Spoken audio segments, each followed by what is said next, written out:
Have you been seeing these in the grocery store lately?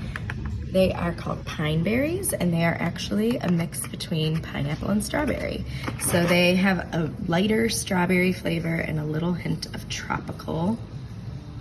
They're really cool looking for your fruit platters or garnishing desserts or cocktails. And they're just kind of fun and exciting. Give them a try. So whether you're using regular strawberry or pine berry like what I have, I'm gonna show you a trick that I learned in culinary school for how to make it look really pretty on a tray, or if you're laying it onto, you know, like a really pretty plated dessert or a cocktail.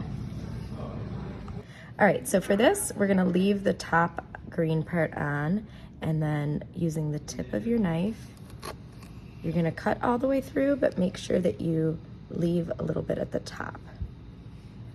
So all the way through to your board.